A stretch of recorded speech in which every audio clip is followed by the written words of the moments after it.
Today, we're looking at an analysis report, Forget Bitcoin Mining, the real reason to buy BITF now. Mm-hmm. The core argument is that the market is completely mispricing Bitfarms. It sees a miner, but it should be seeing an AI infrastructure play. Right.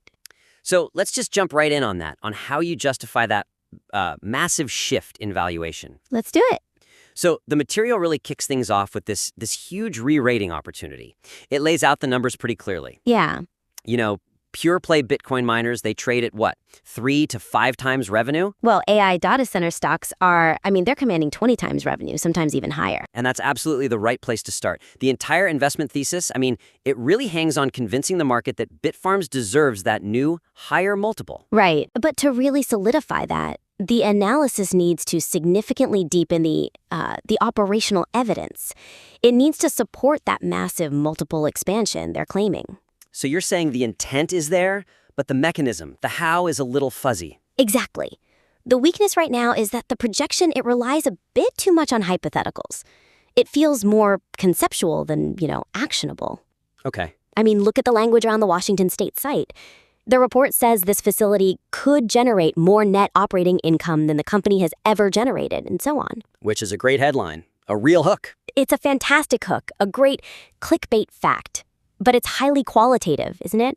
It just lacks the financial and, frankly, the operational specifics you need to actually anchor a 20x valuation claim. The market, especially institutional money, they don't invest in could be. This transition from miner to AI stock, it requires proof of execution, not just aspiration. But hold on, if the potential NOI is that massive, does it really matter if the report's a little light on the CapEx details? Isn't the sheer scale of the opportunity the real story? The scale is the hook, for sure, but the execution details are the line and sinker. We're asking the market to accept a complete structural re-rating of this company. Got it.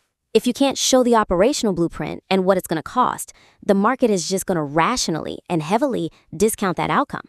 So our suggestion is to quantify that financial bridge for the Washington site conversion. Give us some milestones. Exactly. Provide clearer benchmarks, management milestones, something for the market to track. You have to show them the first step of the journey, not just the final destination. Okay, so give me a concrete example. How do you turn that qualitative potential into a hard number? Sure.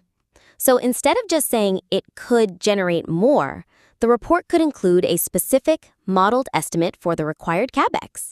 The actual cost. The actual cost to convert that facility to GPU as a service. You could even anchor that by referencing typical costs per megawatt for an HPC deployment, maybe citing some comparable projects in the industry. It shows you've done the homework. Right, that makes it tangible. It puts a real dollar figure on the transformation. Precisely.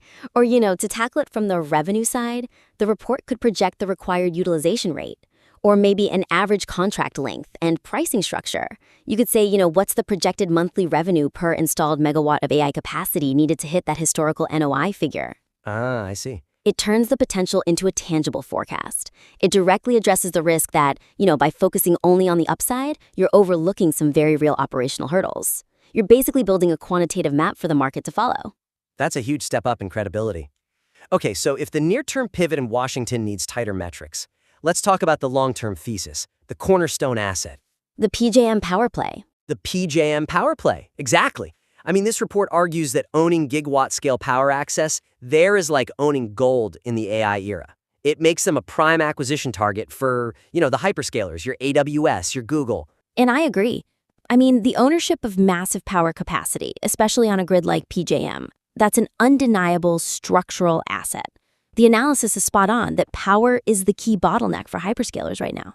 But But the report really should dedicate some space to addressing the competitive landscape and the execution risk that's inherent in trying to attract those hyperscalers. you're saying we have to acknowledge that Bitfarms isn't the only company that's figured out power is scarce. That's the critical piece. Is there a risk that by focusing only on owning the power, you overlook the intense competition from these huge, well-capitalized hyperscalers who are also out there aggressively building or buying up power assets? Right. The report does a great job emphasizing the high reward, but it sort of neglects the high-risk part of the equation, specifically the execution timeline and, the massive capital required to actually build out the data centers to use that gigawatt of capacity before you can attract a major tenant. And the hyperscalers want that capacity now, not in 3 years when a building is finally finished. They needed it yesterday.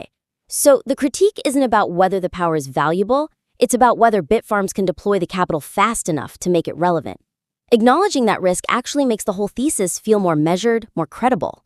Okay, so what's the suggestion then? The suggestion is to incorporate those necessary counter-arguments: competition, execution risk. It provides a more balanced, institutionally sound analysis.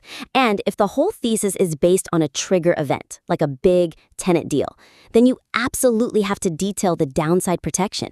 What's the intrinsic value if that deal gets delayed? So how do you practically build that downside protection into the report?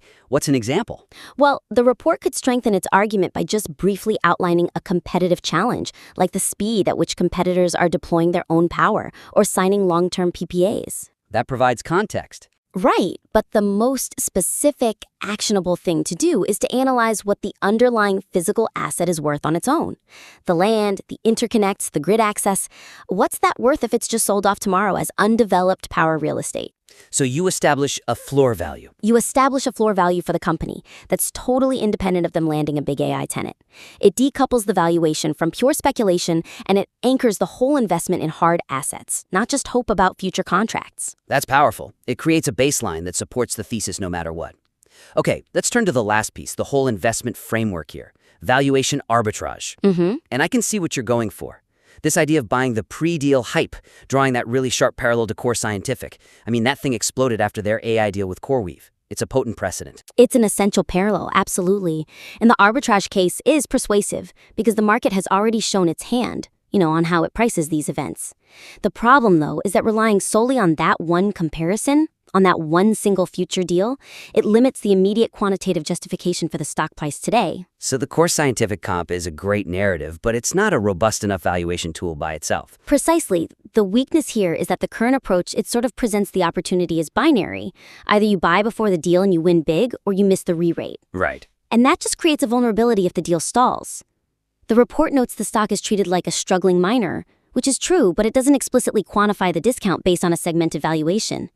And for a hybrid company like this, one in the middle of a pivot, that's critical. That segmented analysis is the foundation.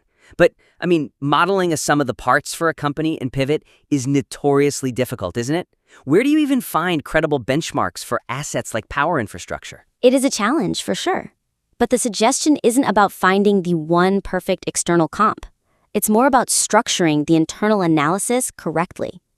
You have to introduce a segmented valuation model, a sum of the parts, that clearly separates the value of the old BIF, the mining assets and hash rate, from the new BIF, the power and infrastructure assets. That method lets the reader see the inherent value of the power capacity, even before any big tenant deal is announced. So it feels like you're literally forcing the stock price to tell you what the market thinks those power assets are worth right now. That's exactly the goal.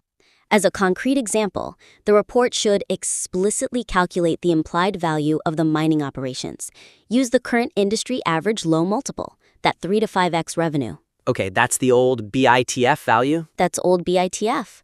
Then you subtract that value from the current market cap. And what's left over? That's the imputed value, which is probably near zero or even negative, that the market is assigning to all of that multi-gigawatt power infrastructure. Which, when you frame it that way, it just dramatically highlights how irrational the current stock price might be. It really does.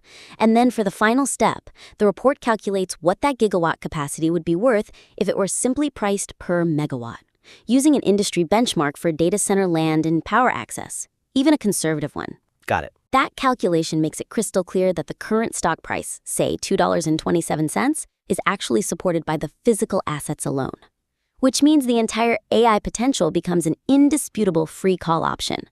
You're building a safety net, proving that even if the AI deal doesn't materialize perfectly, the core assets still justify the current valuation. So to bring it all together then, this is a timely, high-conviction analysis. It's hitting on a huge theme.